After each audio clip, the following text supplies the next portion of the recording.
Kannur urban നിക്ഷേപ തട്ടിപ്പ് കേസിലെ മുഖ്യപ്രതി ആന്റണി സണ്ണി അറസ്റ്റിൽ. കോടികളുടെ നിക്ഷേപ തട്ടിപ്പ് കേസ് പുറത്തു വന്നതു മുതൽ പ്രതി ഒളിവിലായിരുന്നു. കേസ് അന്വേഷണം ക്രൈംബ്രാഞ്ചിന് കൈമാറി.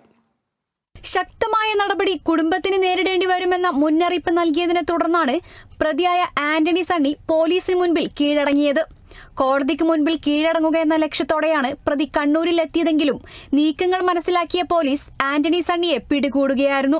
ബംഗളൂരുവിലും ചെന്നൈയിലുമാണ് പ്രതി ഒളിവിൽ കഴിഞ്ഞതെന്നും ഇയാൾ വിദേശത്തേക്ക് കടക്കാൻ ശ്രമിച്ചതായും പോലീസ് പറഞ്ഞു. അർബൻ നിധിയിൽ നിന്നുള്ള തുക കൂടുതലായും ആന്റണി സണ്ണിയുടെ അക്കൗണ്ടിലായതിന്റെ തെളിവാണ് പോലീസിനെ മുഖ്യപ്രതിയിലേക്ക് എത്തിച്ചത്.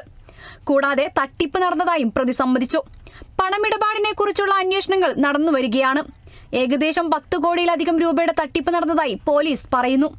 ആന്റണിയുടെ ബന്ധുക്കളുടെ അക്കൗണ്ടിലേക്കും പണം നിക്ഷേപിച്ചതായും തെളിവുണ്ട്. ആന്റണിയുടെ സ്വത്ത് കണ്ടുകെട്ടുക, വാഹനങ്ങൾ ഉൾപ്പെടെ പിടിച്ചെടുക്കുക തുടങ്ങിയ നടപടിക്രമങ്ങളെല്ലാം പൂർത്തിയായിട്ടുണ്ടെന്ന് പോലീസ് പറഞ്ഞു. കൂടാതെ കേസ് അന്വേഷണം ക്രൈംബ്രാഞ്ചിന് കൈമാറുകയും ചെയ്തു.